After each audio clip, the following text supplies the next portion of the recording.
So in this video we're going to be going through whether you should buy a house now or should you wait until 2024 and 2025. At the moment there's all this doom porn out there that in about 25 minutes you'll be able to get a house in the UK for the cost of a Mars bar, or it'll be at the bottom of a cereal box. So in this video we're going to be going through, should you wait and buy a house now or wait until next year or even the year after, what the data says, what the experts say and what the predictions are, as well as what my own prediction is going to be. So let's start off with the state of the housing market as it is. House prices have increased consistently over the last 20, 30, 40 years to some unbelievable highs. And if you look at how house prices have changed when compared to wages, the difference becomes even more stark. And the average spread used to be about 4 times, so the average house was about 4 times the average salary. But what we see now are closer to 10 times nationally and even 12 times and higher in parts of London. But that's the long term. What about recent history? Prices have fallen in the last 12 months between 3 and 5%, depending on if you look at the Halifax numbers or the nationwide numbers, the two biggest lenders in the country.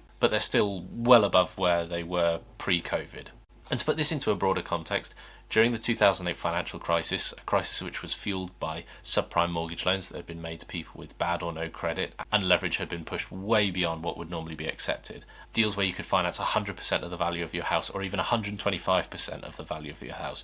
Imagine why we would have a mortgage crisis when people are borrowing the value of their house plus 25%. Nuts stuff. But in the 2008 financial crisis, prices in 2008 fell by about 18.2%. which frankly seems to be what some people on YouTube are hoping for, so that all their clickbaity thumbnails will eventually come true. Over the longer term, what has fueled this massive increase in real terms house prices? The short answer is low interest rates. Since the financial crisis, interest rates have been about 0.5% or lower. This makes borrowing cheaper and therefore houses are more accessible. The tax system has changed. It used to be that you could offset all your mortgage repayments against the income that you generated from rental income, so having a buy-to-let property was extremely lucrative. Higher incomes. Whilst incomes have increased somewhat consistently, it's at nothing like the rate that house prices have increased. The bank of mum and dad has stepped in. Last year about 1 in 5 homes were bought with assistance from parents, the average being about £24,000. A limited housing supply. The UK has consistently not built enough houses, and the target rate has been 300,000 homes a year. But frankly, the UK hasn't hit that target since 1978 and consistently has fallen below 200 or even 150,000 new homes in a year. Another reason is the planning system, where literally a weevil or a vole or something living on the site of a proposed new development can stop all development from going ahead. Foreign investment. The UK has typically attracted money from overseas in order to invest in UK property, in particular London. Government policies, things like Help to Buy, offer a demand side boost in order to make houses more affordable, but invariably just jump up the house prices by the proportionate amount. And so now we'll get into the forecast of 2024 and beyond. We did a video on this, link is somewhere here, where we went into a great deal of detail about what the forecasts are for 2024 and beyond. Really understand this, make sure you check out that video as well. So what does all this tell us? The consensus seems to be that house prices will gradually decline into 2023 and well into 2024, with some moderate growth, we'll call it, into 2025. So when we look at all this information, I think you arrive at a couple of conclusions. Here we get to the key part of the video, which is, given all this information about why house prices have increased over the longer term and why they've decreased in price recently, what does this mean for you? Now that you're armed with the level-headed take and all the information, what does this mean for you? Now, I think we should obviously caveat this by saying this is not financial advice. What you choose to do is very dependent on your circumstances, personally, financially, regionally. So I think generally speaking, if you're a first-time buyer, I'm really sorry to say that the outlook is not great. The economy and the housing market are absolutely dog shit, and it doesn't seem as though there's any real reprieve on the horizon. One of the biggest advantages that you have as a first-time buyer is that you're not stuck in a chain. And so if I were a first-time buyer and I saw a house that was within my budget, I'd be on it straight away. Because whilst prices might be falling now, but I think it's fair to say that there's all this pent-up demand, and as soon as rates start to come down a little bit, people are going to be jumping on those bargains really quickly, in my view. If you're upsizing, if you're looking to move, you're upsizing, your family's getting bigger, something like that, then, and you're on a fix, if I were you, I would sit on your fix. Chances are, if you've taken it out more than 18 months ago, you're on a pretty dynamite deal compared to what's out there at the moment.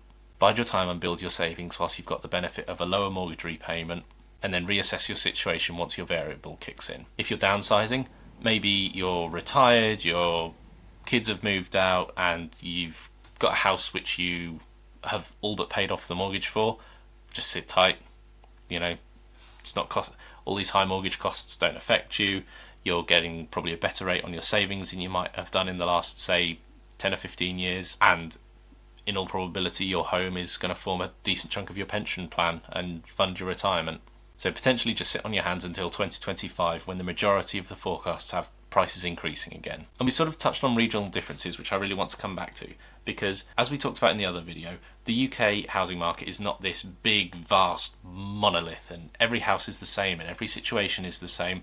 I think it's fair to say that because of the concentration of super £100 million plus homes in London, it starts to have an outweighted effect on the rest of the country. So my advice would be keep in contact with your local estate agents and really keep an eye on the areas and the regions that you're going to look to be buying in. As the Savills weather chart shows us, regional variances can be really quite pronounced, and so focusing on your region I think is much more beneficial than looking at the overall national average. But one critical factor that we've not touched on really is that stamp duty makes moving house really, really expensive.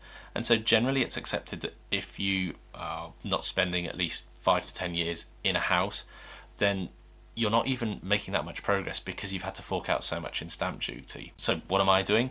Well, my wife and I are going to be looking to move at some stage next year, and truth be told, we're hoping it's going to be a much bigger house than we're in at the moment. We've got 2 kids who are 2 and under, and so it's going to be a house that we look to spend 10, maybe 20 years in. So if we see a house that ticks all or most of our boxes and we can afford, we're just going to get it, because the truth is, we're not going to have to worry about the value of the house until we come to sell it, which will be 10, 20 years conceivably. And I think that's the main question you've got to ask yourself. It can be very easy to try and time the market, but the truth is the market goes up and it goes down, and you could end up on the wrong side of it. As I mentioned, we have a video, link is just here, where we went into this in much more detail. So make sure you check that out if you want to really have a complete and comprehensive understanding of the UK housing market. This has been another episode of Money Talk, where we talk all things personal finance and personal development related. Comment below, what do you think the housing market is going to do? Is it going to crash? Is it going to go down? And how are you going to respond to it? And if you've enjoyed this video, please like and subscribe.